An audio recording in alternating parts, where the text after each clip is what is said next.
Hey guys, welcome back in. This is Vincent for Tiksu to UniTartu. Today is going to be all about mental health and the UT Counselling Centre. I'm joined by Siim Andres, and Siim works at the UT Counselling Centre as a mental health advancement coordinator. Today we'll talk a little bit about managing our mental health during studies, and we'll have an insightful discussion on mental health in general. We're also going to tell you how you can book an appointment at the UT Counselling Centre and where to locate it. So please enjoy this episode of Tiksu to UniTartu. Siim, would you like to introduce yourself? Yeah. Hi, Vincent. Hello. I am Siim Andres, and I'm the Mental Health Advancement Coordinator at the University of Tartu Counselling Centre. And could you tell me a little bit about your background and how you got into your field? I have done a lot of things in my life, but one of the things I define myself by is that I used to be an entrepreneur. I ran a business. I read some books on science while running the business and realized that I really need to get into science as a business. So that brought me the idea that I should finish a degree finally. And I was choosing between psychology and statistics. And psychology was closer to dealing with human problems. So I decided upon that. And here I am. And so you work for the University of Tartu Counselling Centre. Could you maybe tell us a little bit about the Counselling Centre, what you do there, what it is in general? Yeah, so the Counselling Centre offers a wide variety of services. The main three categories are psychological, academic, and career counseling. We also offer support groups for anxiety and ADHD. I myself coordinate conversation circles, and a lot of our psychologists or other experts do also workshops on a variety of life skills like managing stress, organizing your studies, and yeah. Great. And can you tell me, maybe walk me through a typical counseling session for somebody that is seeking help at the counseling center? Yeah.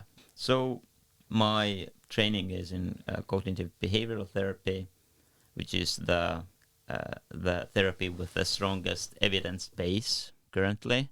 Not for all clinical diagnoses, but it's one of the, let's say, better ones. And that normally is structured in a way that the first session, the psychologist gets to know the client. They together map different aspects of the client's life, like family, genetic background, professional, social life, and they try to get a picture, of what the person's life is like, and then how it relates to the problems they have. And based on all of this information, together with the client, not necessarily directing the client or telling the client what to do, the psychologist and the client work towards a solution. And typically, how many sessions does a client attend? Do they often follow up? Well, depends on the client. It is, since it is such a complex. You can encounter quite complex problems in the mental health field. Then, due to that, you might have client dropout rates that are, let's say, a bit higher than if you had a person with a broken leg. Yeah, of course. It's really hard to ignore a broken leg. You really want to get that fixed. But with mental health, it's people might have, let's say, anxiety problems about showing up. So they might not even come, although they were supposed to come. Yeah, I understand that also maybe somebody coming to the counseling center, they might not immediately gel with the psychologist that they're, speaking with, and it just might seem like the personalities might clash. Yeah, exactly. That's one of the things that, to consider as well, that if you feel like let's say the chemistry between you and the therapist isn't good, then you should definitely consider working with someone else. But before you do that, tell the therapist that you're not feeling it. And maybe you can like talk it out, and you don't actually need to go to another expert. But definitely do that first. That's, sometimes, there's miscommunication, and sometimes, just talking through problems brings people together. Yeah, in that case, then the psychiatrist can take a different approach. Yeah, exactly. So can you maybe tell me some of the challenges that students typically face? I know a lot of students are coming to the counseling center, and what are some of the things that you normally see people coming to the counseling center with? Let's say the big two, even in the general population, are depression and anxiety, quite typical. But outside of that, self-esteem, motivation, imposter syndrome, I think that like covers like the 80% of it. There can be more specific cases as well, more different diagnosis, more rarer diagnosis, but those are the main things. Okay. And are there maybe like certain periods during the year that you see more students applying or, scheduling appointments for the counseling center? And why do you think that is? Yeah, that's a great question. So one thing you do see in the mental health field, well, it doesn't matter what organization you're working on or working in. Generally, during winter, less sun, less chemicals in your brain that make you feel good. Especially in Estonia. Yeah, exactly. We see an increase of, reports coming in that people are, feeling really, really bad. More sign-ups to, different services. I also work in a non-profit that does, I don't want to say counseling, but basically we offer emotional and logistical support via email. And we also see that, the number of people who write to us increases during winter and reduces during summer. And quite often, if you work with clients who are children and their parents, you often see that somehow magically the troubles go away during the summer when there's no school and people are outside and running around and, enjoying lives. Yeah, definitely an interesting phenomenon. So I think it's like the moral of the story is that it's important to emphasize that everything is not about how we think, but it's also about just the pure chemistry of your brain and let's say the environment that you're in. Yeah, I mean, kind of going off that a little bit, I wanted to ask you, how does somebody identify they need support, and how do they tell themselves they need to go and see somebody? So I do online mental health content for the university as well. And one piece of content I've made is a test for assessing your emotional well-being. Generally, it checks things like, your anxiety, your depression levels, your sleep pattern, how phobic you are. And those are like a few fairly common risk factors that people might have. You might score high on a certain risk factor, but that doesn't necessarily mean that you are unwell. It just means that you need to take a bit of care of yourself. But basically, we have tests for that. You can find them on the university website. And even if somebody scores low on there, like, oh, you're low risk, even if they're feeling off, it still kind of warrants going to see somebody, correct? Yeah, definitely. Even for mental health professionals like myself, it's sometimes difficult to understand the experience of a person who is not quite like us. So you are correct in saying that you have the right to deal with your own problems. But I would also say that, you might face some resistance, and despite that, you should still seek support for your mental health. Yeah, of course. And in terms of other challenges, we usually talk here on the podcast kind of aimed towards international students and prospective students coming to Tartu and the University of Tartu. Like, what kind of challenges that international students might face compared to Estonian students? So to be fairly superficial, you have, Estonia is not a very religious country, so religion might play a big role. Homesickness, then your skin color, so basically discrimination, and you might be from a country that is not currently very popular, and that obviously does not always help. Mm-hmm. So the problems can be quite unique, and you might even sometimes think that, like, gosh, I didn't think that could be an issue. Yeah, because somebody from one country might have one problem, and then, somebody from another might have a completely unique problem. And I guess it's also a lot different because, Estonians are a very unique group of people, and maybe dealing with them for their first time might be kind of difficult for somebody that hasn't been to Estonia before, and, they're coming to study here for the first time. Yeah. I would also say that there is also variety among Estonians. So even if you figure one Estonian out, there's another Estonian who is the complete opposite. Mm-hmm. Also, I would add that there are, like, a mistake that I made early on in my studies, and generally we are told, when we're studying, that you do not give advice while you're studying. And I would always, when people would come to me, I know you're a psychologist, I have this problem, do you want to help me? And I would say, like, I'm still studying, I really shouldn't. Yeah. There's like a huge probability that I might say something wrong.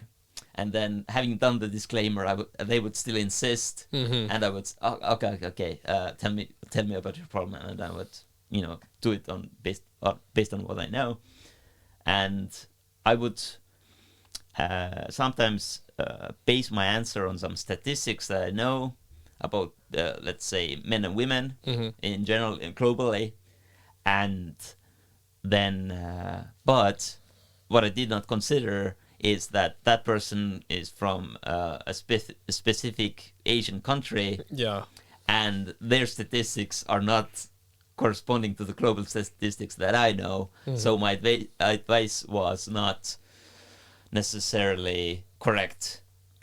Not exactly harmful, but For that specific person's background, it was probably a little bit off. yeah, exactly. Yeah, I assume that's probably a big challenge you face, is there's people from all different backgrounds, different walks of life, and it's a little bit challenging to kind of pinpoint exactly what is wrong with them or what they're experiencing. Yeah, that's exactly why you would ask me about how a typical counseling session looks like. I would say that the first step is mapping the circumstances of the individual, because even within a country or a city, people are quite different, and what you think is normal is not normal for them. Mm-hmm. So that's why we do that. We don't just, go in guns blazing and telling them, yeah, you need to change your life. And this is how. Yeah. Well, in terms of changing your life, I guess, can you maybe share me some tips and strategies that you can recommend for students that are, dealing with stress and anxiety or some different problems? Yeah. So one answer is the very typical, really overused, almost tiresome: diet, sleep, exercise, good relationships, resting. But I would add to that, and those are really important. If you aren't doing them, you should. And they're all interconnected. If you do one thing better, then the other things will be easier as well. If you take away sleep, then all the other things are harder. But I would also say that you need to, in a way, become very knowledgeable about yourself. For instance, if I say that everyone should exercise, then you as an individual might not really get a lot out of it, because let's say you have a certain condition that makes your heart beat too fast if you exercise. So you need to figure something out that isn't, let's say, running, which might be a typical exercise. Mm-hmm. So we people are very complex. idiographic, which means very different. And it is your job to figure out how you best function. I had a genetics professor who would say, or who would define genius by a person who is able to best use his genetic potential. Specific individual personal genius. You need to understand well and how you fit in broader society and how can you thrive in that society. And that takes a lot of work on knowing yourself and how your patterns work, what you were taught as a child and what you did not learn yet, and keep evolving, getting better as a person. Yeah, definitely. That's some great advice. Thank you. So we're running out of time here, so we're gonna ask you one more question. I wanted to ask, how can a student find the counseling center, and how can somebody schedule a session there? Yeah. So the concise answer is that you should go to Google, type in psychological counseling, University of Tartu Counselling Centre. That will get you to a web page where you will see like book here, and that will direct you to a link, and then you will see, sadly, a lot of Estonian text, which we are unable to make English because I have to sadly work with Microsoft, and Microsoft doesn't allow us to fix it, basically. But you're all young, capable people. Basically, please use Google Translate if you don't know the word. It's fairly simple. It takes you like 5 minutes, less than actually, and it will offer you a few. Hopefully, will offer you a few available options. But to physically get there, basically go to the University of Tartu library, go to the 3rd floor, and past the medical section, you will find the counseling center in big capital letters. If you have trouble finding the 3rd floor, there will be a lot of signs along the way from the main entrance directing you to the counseling center. And as a last option, if everything else fails, there is also just staff or students running around. Just ask them. We are in that way friendly enough to do that for you. All right, great. So I think that's all the time we have for today. Thank you so much for joining me, Siim Andres, and I would like to remind everybody to please take care of your mental health and use some of the tips that Siim has given us today. So thank you so much for being here. Thanks, Vincent, for having us and doing this. This is I really love innovative ideas. For sure. All right. Thank you so much. And please join us next week for another episode of Tiksu to UniTartu. Thank you again for tuning in to another episode of Tiksu to UniTartu. We hope you had a chill time with us. Make sure to follow the University of Tartu social media channels on Facebook, Instagram, X, and LinkedIn. And if you have any questions for us about the podcast or topics you'd like us to cover in the future, then let us know.